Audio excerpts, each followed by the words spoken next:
Andito nga pala kami sa Manila Memorial Park, Yati, Luluan, Cebu.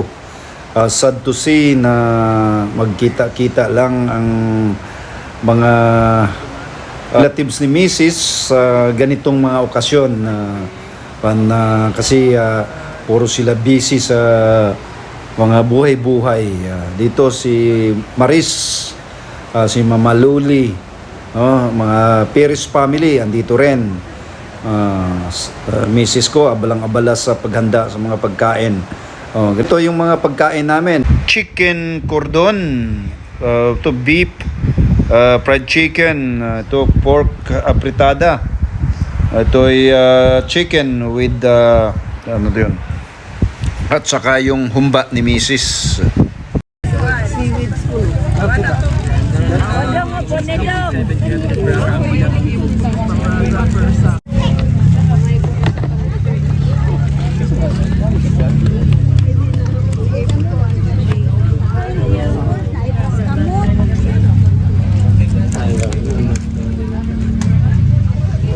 Pauherong pare. Po. Na.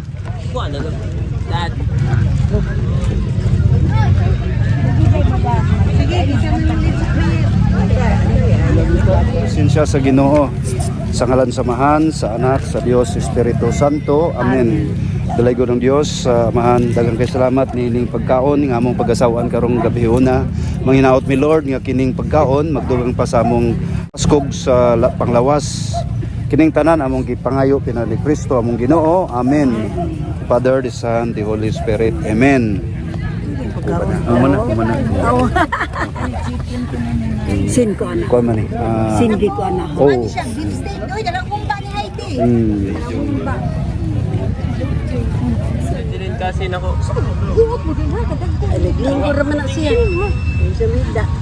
Naman ko cellphone na ko ma. Lakaw kayo mo magiging tawagon ka sa madali. Di naman ko cellphone ma. Doon tanim mo cellphone. In case of emergency ba? Ay, di na dato cellphone kay Kwan. Kuya mawa. Emergency na ni. Mawa man. Mahalon rin mo cellphone. Kawaton. Ay, hawi na ni Mataro. Yeah, may magkawad yung cellphone niya. Oh man, I'm so sad.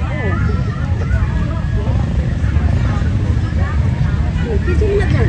Ito abat. Lagi. At kirito. At lokal.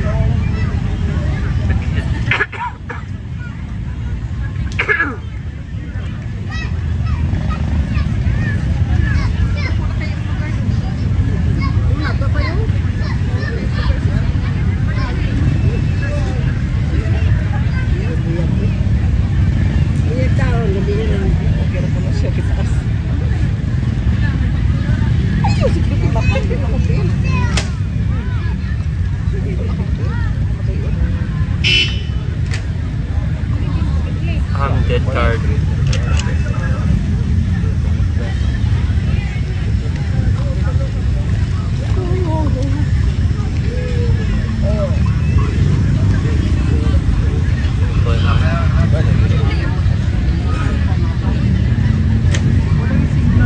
Man, nakabangan ta pagkaon ma?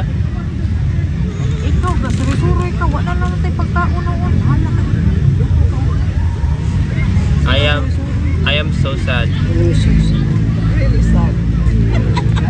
Nakato na sila Arlie?